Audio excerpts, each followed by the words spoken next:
Thanks for watching Mufti Habib Qasimi speeches. Subscribe and click the bell icon for more videos.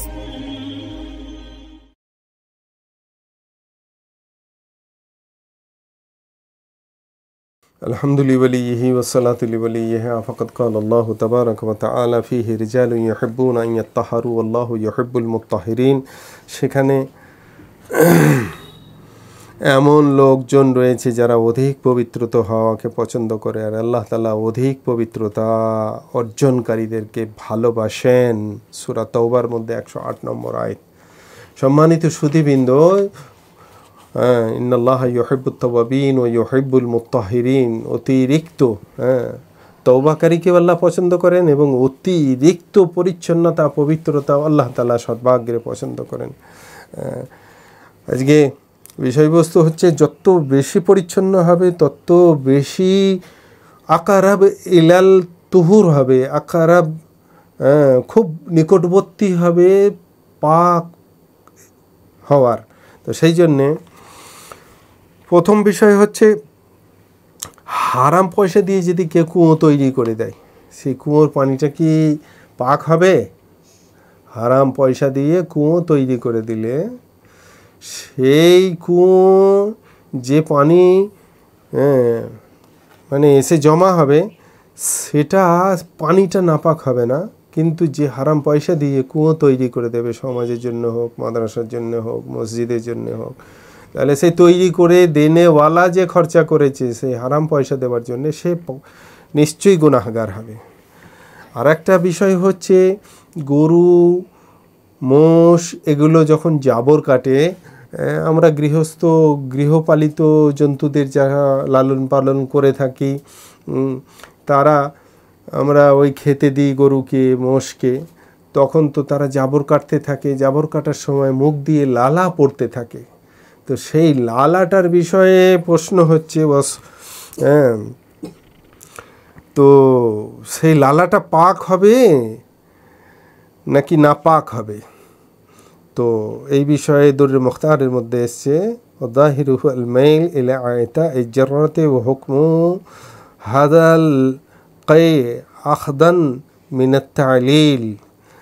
তো সেই জন্যে জাবর কাটার সময় যে লালা বের হয় নির্ভরযোগ্য মত অনুসারে লালা কাপড় এবং পানিতে পড়লে সেটাও নাপাক হয়ে যাবে, কাপড়টা নাপাক হবে, পানিতে পড়লে পানিটাও নাপাক হয়ে যাবে, সতর্কতা অবলম্বন করা। তার সঙ্গে কাক বা চিল ছাদে পানি রাখা ছিল, ফাঁকা জায়গায় পানি রাখা ছিল, এঁটো করে দিয়ে চলে গেছে মুরগির মতো, যদি জানা না থাকে ঠোঁটে কোনো নাপাকি ছিল কি না এই রকম নিশ্চিত না থাকে তাহলে তা ব্যবহার করা মাকরুহ। যদি জানা থাকে যে তার মুখের মধ্যে কোনো নাজাসাত ছিল বা নাপাকি লেগেছিল তাহলে তা ব্যবহার করা যাবে না। যদি জানা থাকে কোনো নাপাকি ছিল না তাহলে অজু গোসল সবই সেই কাক চিল ইত্যাদির এঁটো যুক্ত পানিতে অজু গোসল তাহারাত অবলম্বন করা যাবে। মুরগির এঁটোর বিষয়ে যদি নিশ্চিতভাবে জানা থাকে যে মুরগির ঠোঁটে কোনো নাপাকি ছিল না তাহলে তার মুরগির এঁটোটা পাক হবে এবং সেই পানিতে যাতে মুখ দিয়েছে সেই পানির দ্বারা কি করা যাবে? গোসল করা যাবে, অজু করা যাবে। আর নিশ্চিতভাবে যদি জানা থাকে যে মুরগির মুখে নাপাকি ছিল তাহলে যে পানিতে মুখ দিয়ে মুরগি পানি খেয়েছে সে পানি যদি ব্যবহার করে কোনো মতেই তার গোসলও শুদ্ধ হবে না, অজুও শুদ্ধ হবে না। যদি কোনোটাই জানা না থাকে, তার নাপাক ছিল কি ছিল না নির্ধারণ করতেই না পারে, তাহলে যেহেতু পবিত্র অপবিত্র সব ধরনের বস্তুই তারা খেয়ে থাকে তাই তাদের এঁটোটা ব্যবহার করা মাকরুহ। অন্য পানি থাকলে এই পানি কখনো ব্যবহার করবে না।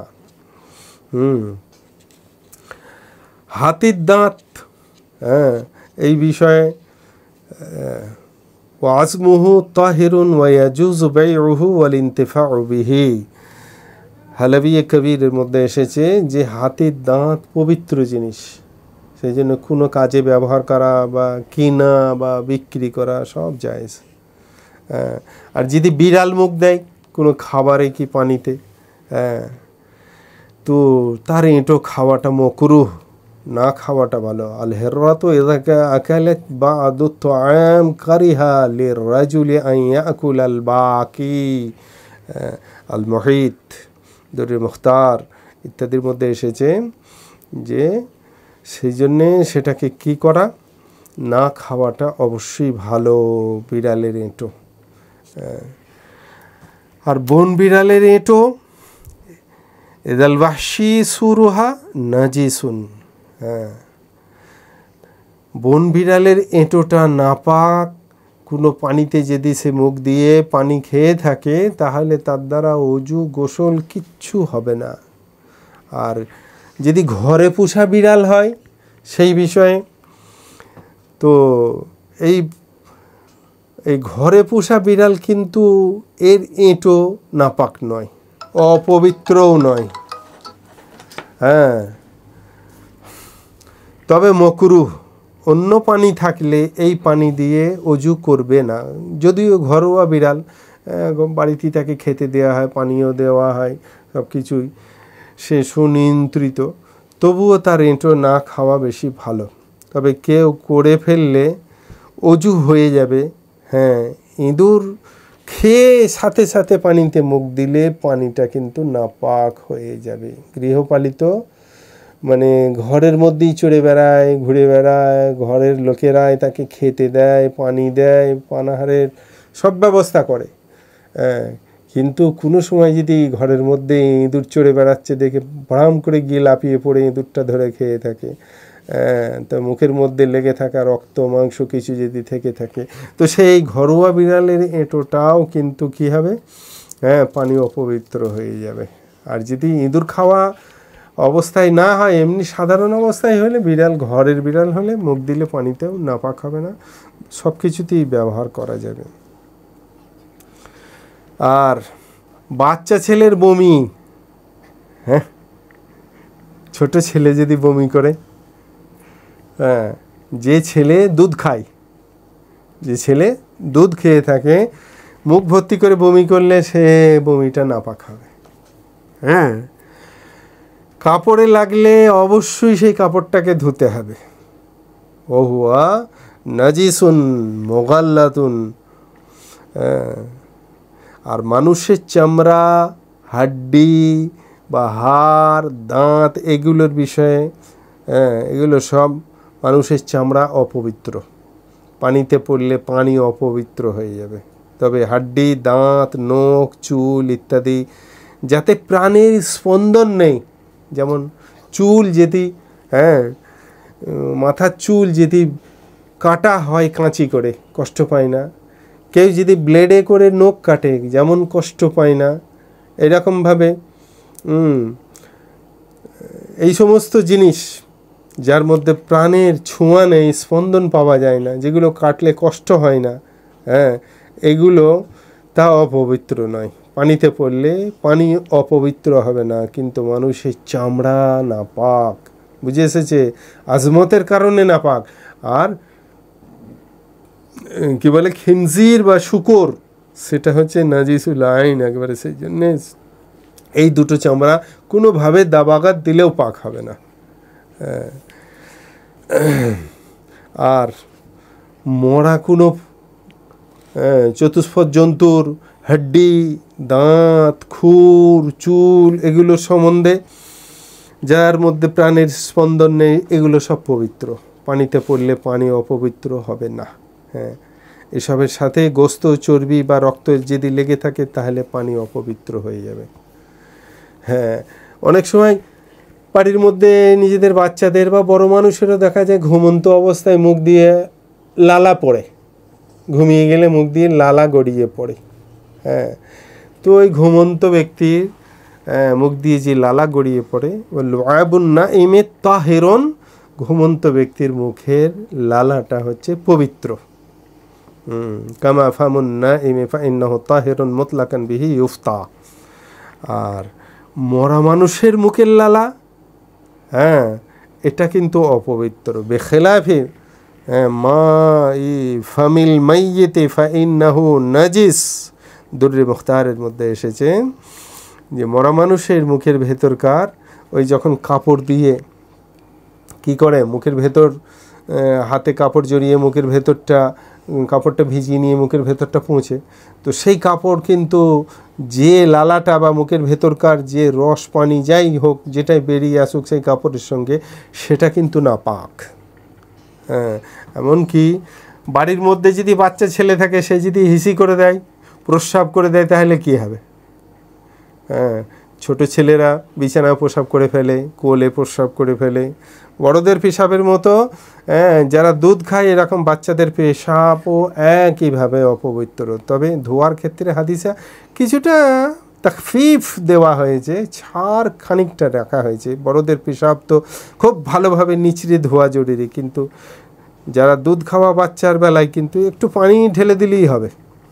আম্মাজান সিদ্দিকা আয়েশা রাদিয়াল্লাহু তাআলা আনহা বলেন, একবার রাসূলুল্লাহ সাল্লাল্লাহু আলাইহি সাল্লামের কাছে একটা দুগ্ধপায়ী বাচ্চা আনা হলে বাচ্চাটি কোলে পেশাব করে দেয়।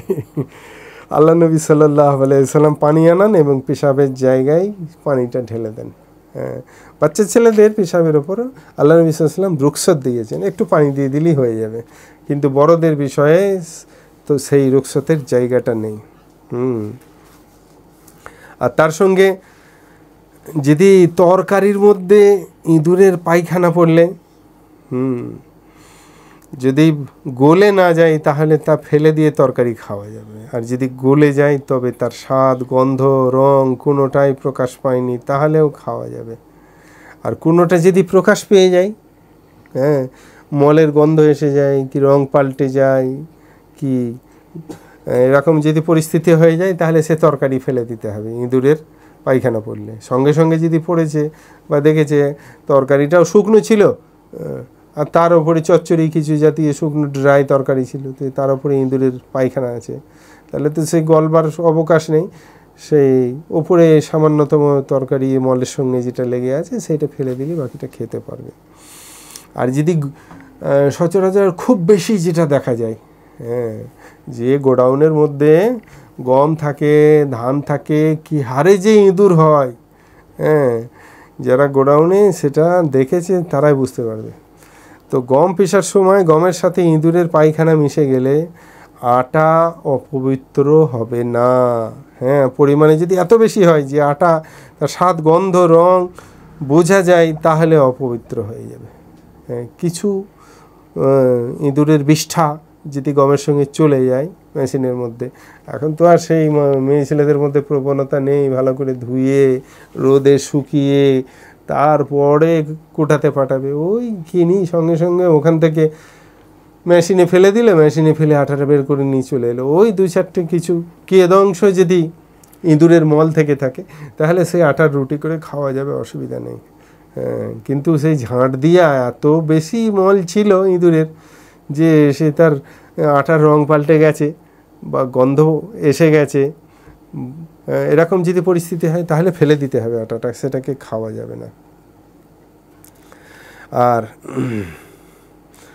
একটা বিষয় মানুষ অনেক সময় খুব সংকোচের মধ্যে পড়ে যে টয়লেট আর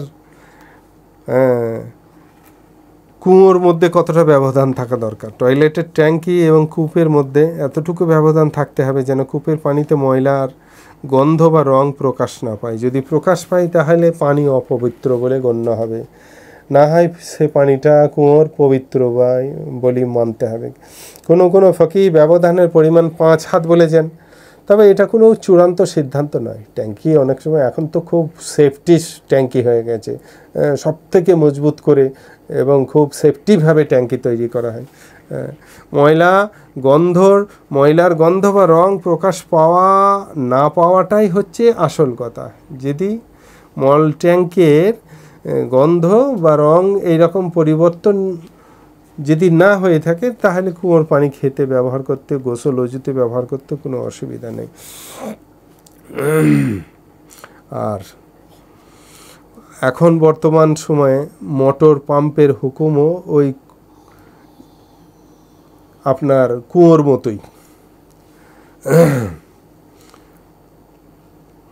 আর মানুষের এঁটো অনেক সময় মানুষ খেতে সংকোচ করে, কিন্তু এখানে খুব সতর্কতা মুসলমানদের বিশেষ করে, যে মানুষের মুখের এঁটো লালা সব পবিত্র। এতে মুসলমান অমুসলমান, মেয়ে ছেলে, নারী পুরুষ কারো কোনো তফাৎ নেই, সবারই এঁটো খাওয়া চলবে, সে হিন্দু হোক মুসলিম হোক। হ্যাঁ, নারীদের মধ্যে পবিত্র অপবিত্র অবস্থার কোনো পার্থক্য নেই। হ্যাঁ, মুখে যদি অপবিত্র কোনো কিছু লেগে থাকে তাহলে পানি অপবিত্র হয়ে যাবে। হ্যাঁ, মদ খেয়ে যদি কেউ পানি পান করে, তা মুখের মধ্যে সবই মদ খেয়েছে, ঢোক গিলেছে কি না গিলেছে ঠিক নেই, পানি খেয়েছে, কোনো বোতলে কি গ্লাসে মুখ দিয়ে, তাহলে সে পানি ফেলে দিতে হবে। মানুষের এটা স্বাভাবিকভাবে মানে মুসলিম অমুসলিমেরও কোনো তফাৎ নেই, আর পুরুষ নারীরও কোনো তফাৎ নেই। মৃত ব্যক্তি হলে তার মুখের এঁটো বা লালা কি ভেতরের মুখের ভেতরে রসালো কোনো জিনিস, সেটা নাপাক। কিন্তু জ্যান্ত মানুষ, সে মুসলমান হোক অমুসলিম, ভাই বোন যেই হোক, তার এঁটো খাওয়া যাবে, অসুবিধার কোনো কারণ নেই। এই বিষয়ে সতর্কতা অবলম্বন করব, সংকোচ করবার কিছু নেই। সে যেই হোক না কেন, তার এঁটো খেলে বরঞ্চ সে আপনার প্রতি ইসলাম ধর্মের একটা সুন্দর এই আচরণ দেখে আরও বেশি উৎসাহিত হবে, ইসলামের এই সুন্দর শিক্ষার প্রতি সে অনুরাগী হয়ে উঠবে অচিরেই। আর আল্লাহ নবী সাল্লাল্লাহু আলাইহি ওয়াসাল্লাম তো বলেই দিয়েছেন, মুসলমানদের এঁটো তো খাওয়া শুধু চলবে তাই নয়, বরং নবীজি বলেছেন সুরুল মুমিনের শেফা, কোনো মুসলমানের এঁটো, সে নারী হোক বা পুরুষই হোক, সে আপনার মেয়ের এঁটোই হোক, মায়ের এঁটোই হোক, স্ত্রীর এঁটোই হোক, গৃহস্থ কোনো মেয়ের এঁটোই আপনি খান, বরঞ্চ আপনার যদি ভেতরে কোনো রোগ থাকে, রোহানি রোগ থাকুক বা জিসমানি রোগ থাকুক, অচিরেই আল্লাহ নবী সাল্লাল্লাহু আলাইহি ওয়াসাল্লামের এই হাদিস কেন্দ্রিক আল্লাহ তাআলা আমাকে আপনাকে সুস্থ করে তুলবে। তো সেই জন্যেই আমরা যারা বয়োজ্যেষ্ঠ তাদের আমাদের খুব বেশি খেয়াল করা উচিত। রাস্তাঘাটেতে উচ্ছিষ্ট খেতে সংকোচ বোধ হবে, কিন্তু গৃহস্থ মেয়ে ছেলেদের তাদের বা পুরুষদের তাদের এঁটো খাওয়া অভ্যাস করি, আল্লাহ তাআলা আমাদের বহু রোগ থেকে, দুরারোগ্য রোগ থেকে সুস্থতা দান করবেন। ওয়া আখিরু দাওয়ানা আনিল হামদুলিল্লাহি রাব্বিল আলামিন ওয়াস সালাতু ওয়াস সালামু আলা রাসূলিহিল কারীম।